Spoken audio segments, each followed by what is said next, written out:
Hello, everyone. This is Zayami Eccles-Irwin from FilmFestivalCircuit.com and the assistant director of the Oregon Short Film Festival. We're gearing up for our spring 2023 screening, which will be on May 29th at the beautiful Clinton Street Theater. And today I'm talking with one of our participating filmmakers, Nick Hegg. Nick is the creator of Overdrawn. Nick, thank you so much for talking with me today. Yeah, thank you so much. Excited Uh, to be. let's jump right in. What inspired you to make Overdrawn? So that's a really good question. It's a loaded question because I have a lot of reasons to make this. Go for it. Well, I knew I was going to make my next short film because I want to make a feature film someday, but I don't think I'm quite ready yet. So I see short films as a bit of a practice. Okay. And the last one I did was a student film, so I wanted to challenge myself a bit more, not rely so much on the school for this. And I wanted to challenge myself a bit with the practical effects and whatnot, because I always love practical effects and just visual effects in general. So I thought one way to do that was to sort of incorporate action into my genre this time, because action movies are really what got me into filmmaking in the first place too. I always find that very exciting. Totally. Okay. So I had action in mind, so I just had to come up with an idea based off of action or around action, I guess you would say. And admittedly, at the time when I was writing this, I was in a pretty dark place. So I was drawing from all my darker emotions and whatnot, and Okay. not one character in particular is inspired by me. There's just a lot of I guess you would say screwballs or effed up characters in this film. Just kind of taking from the darker parts of how I felt throughout my life or Okay. whatnot. Yeah. Yeah. So it's just a lot of like greedy people, resentful people, hateful people, prideful people. And it's just sort of taking all these emotions and seeing what happens when you don't say no to the devil on your shoulder kind of thing. So yeah, it was just kind of like this kid getting way in over his head. He's getting involved with someone who's been like this his whole life. And I guess just at the end of the day, karma's a bitch, and that's what they learn. So Totally. Well, I love that. I love that backbone. It seems like there's lots of these little personifications of these, I don't know, sort of sinful personality traits. yeah. I'm curious, sort of drawing from your own kind of emotions at the time, bringing your own, sense of darkness at the time. What is it like writing something uh, with that sort of personal inkling in mind? Is there a balance there? What's that like? There's definitely a balance. I find it very cathartic, honestly. It's Oh, like okay, totally. you let those emotions out basically through these people, and you kind of like reason with yourself and realize, hey, if I went down this road, I would end up like this dumbass or whatnot. Something. Self-teaching. I like Yeah, that. exactly. And I was very late to seeing the film Taxi Driver, which I actually watched during the production of this. Oh, So okay. yeah, it held a lot of inspiration for me through that. And Cool. interestingly enough, what's the writer's name again? I'm blanking on his name. Oh, let's see. Paul Schrader? Paul Schrader. Yes, Okay, yeah. he's actually from Grand Rapids, and I went to school in Grand Rapids at Grand Valley. Oh, cool. Yeah.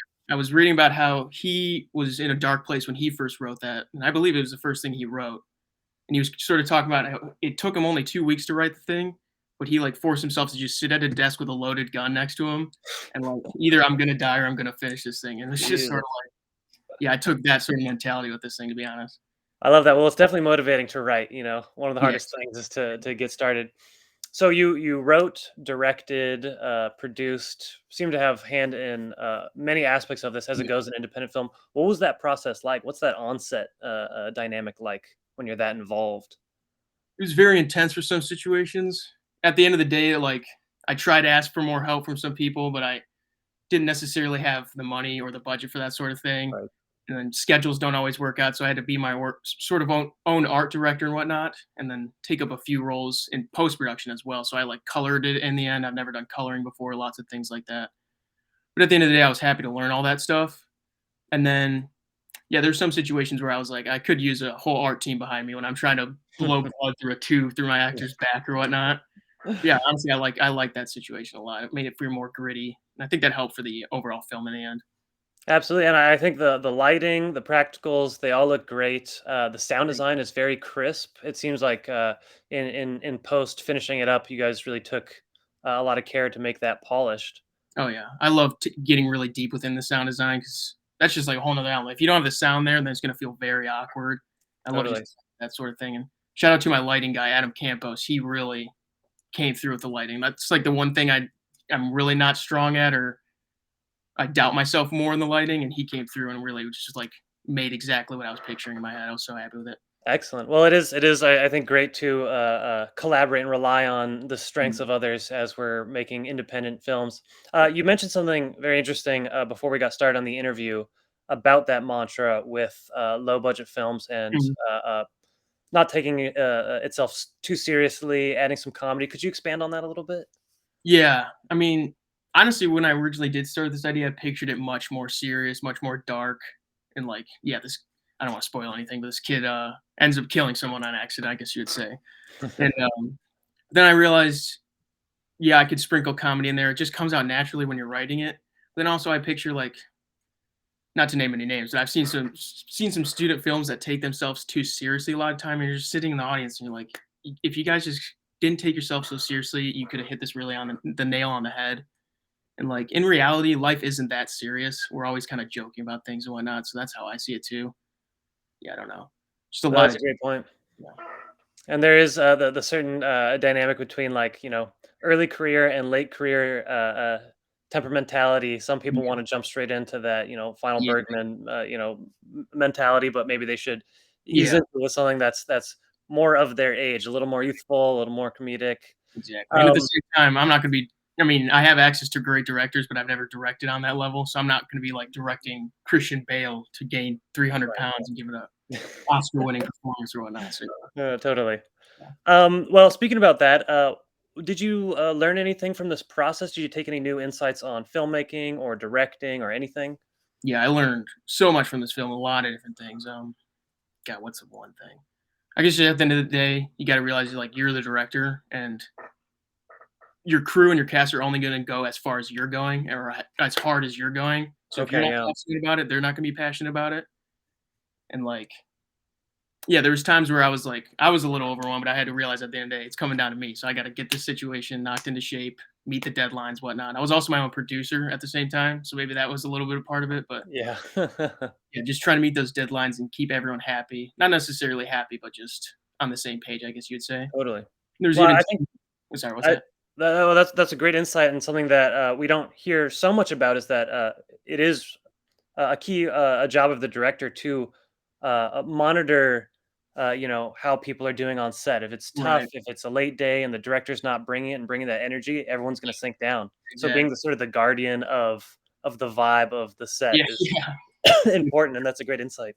Yeah, if someone's getting overwhelmed, you just gotta, like, calm them down and even take their position for a few minutes if they need it, whatnot, grab the camera, stuff like that. And there were situations where, like, I remember one of my lead actors was texting me, he's like, can we take naps on set? Because we were doing long days and they didn't have quite so long to sleep, to be honest." And I was like, "Yeah, as long as you got your lines ready, take a nap between, shots and whatnot, I'm always happy." So, Totally. keep them Well, I satisfied. wanted to mention the chemistry between your actors is so great, and there's a very real push and pull with the dialogue. And I'm curious, what was that onset dynamic like with the actors, and also how did you elicit interactions like that?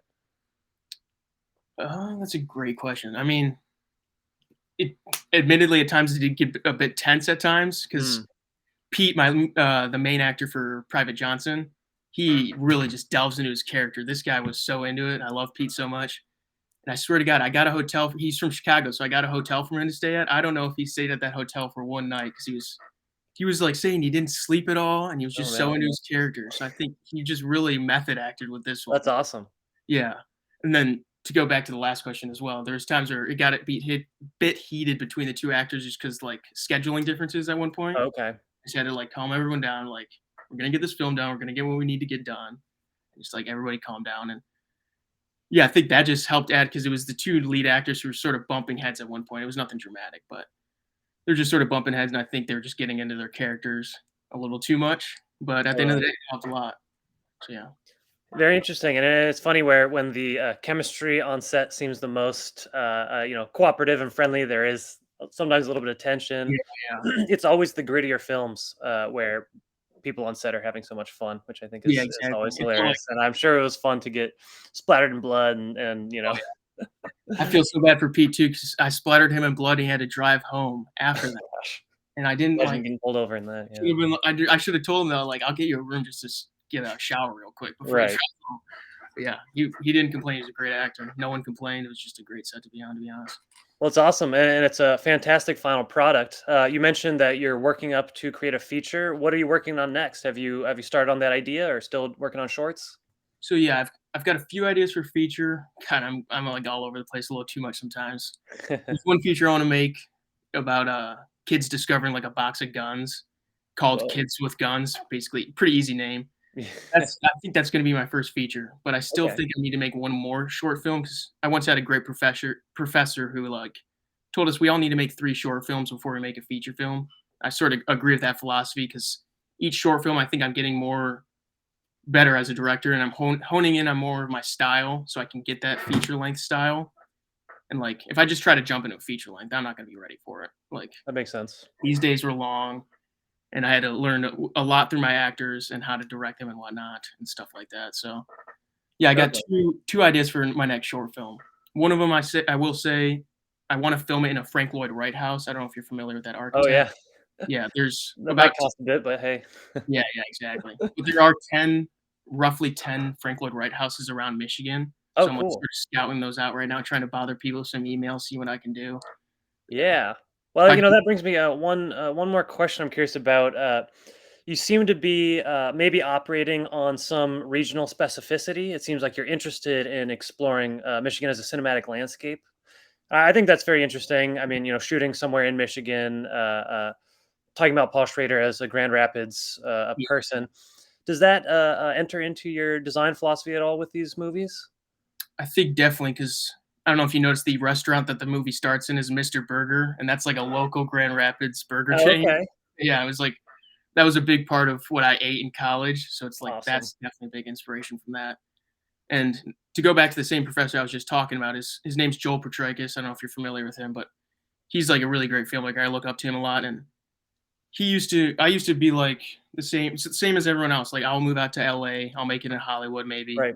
But he sort of taught us he had that opportunity and he decided to be the bigger fish in the smaller pond in Michigan, and he just stayed in Michigan. And through that, he was able to make himself or make an image of himself as an independent filmmaker by staying here. I think with that, he became a much stronger filmmaker because he's much more. You can see his identity in all of his films Mm, rather than just being like a director who does Marvel films or whatnot. totally. So yeah, took a big inspiration from that. And at the end of the day, I want to make the films that I want to make. I don't want to make something where Disney's telling me to do something or Paramount's Right. telling me to do something. So yeah, big Well, that's a inspiration. great point and something very valuable to consider with young filmmakers and people entering into that career.